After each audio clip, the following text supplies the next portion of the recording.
Brodie, winter meeting's coming to a close now. Overall, how do you feel about what your organization was able to accomplish here this week? Assuming we can get to the finish line on a couple of these deals we've been working on, the starting pitchers, we're very satisfied. We're excited that we addressed what we felt was our primary need in the offseason, and we'll be in a position where now we can focus on wants, not needs, for the rest of the way. Why did you feel like your primary need was starting pitching depth over maybe adding a couple of bullpen arms? Well, the starting pitching is what our team is built on. We've said this often over the course of the offseason, is that we feel like we have the system in place to help Diaz and Familia return to form.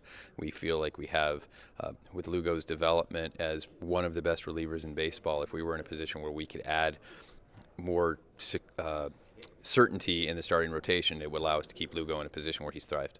Are you comfortable with going into the season as your pitching staff is across the board, starting pitching, relief pitching, or do you want to still add at least one bullpen arm to compete? Well, if everyone's healthy, I feel very good about our staff. Those are big ifs. What I said this last year, I want to continue to keep the mindset this year is we don't want to rely on perfect health, and especially in the starting pitching area.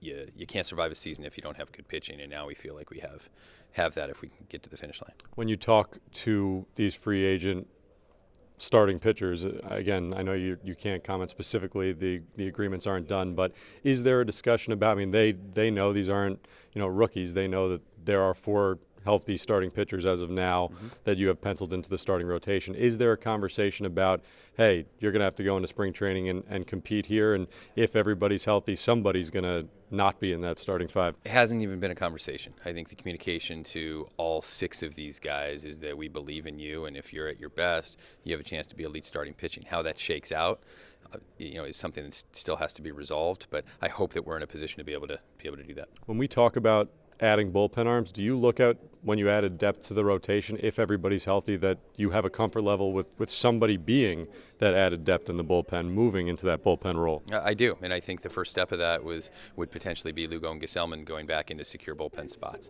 As we looked at the pitching landscape, not just starting pitching, but also the relief landscape, we talked about value, we talked about return on our investment in players and the projected performance they can give us.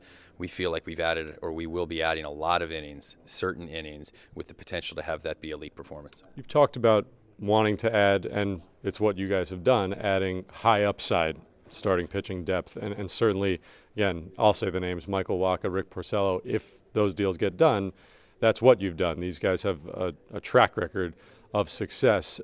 They also would be on one-year deals potentially. Is there something attractive about players that have had success coming off of down years, wanting to prove themselves in a one-year deal to potentially go out there and get a bigger deal in the years that follow? We didn't want to just backfill our rotation. There were options out there, and then there remain options out there to just be simply 5th starters. We have more ambition than that. We want to add players that have the ability to be middle to front of the rotation starters, because that's what we have around them, and we don't want the drop-off to be anything less than that as we look to take the ball every day. As you look forward to the rest of the offseason, what are the priorities now for this team? Focus on high upside. Focus on high impact. As I mentioned earlier, our floor has been risen. We feel like we're not in a position where we have to do anything else, but now we can be more opportunistic. Are you comfortable with the payroll where it is, or is there a place where you feel like you'd like to shed some payroll before the season? We're focused on making good baseball deals. At this point, we feel that we were able to accomplish, assuming these deals get done, we were able to accomplish real value that increases our team's talent level. As we continue to look for baseball deals, we'll be creative and open-minded for finding ways to further do that.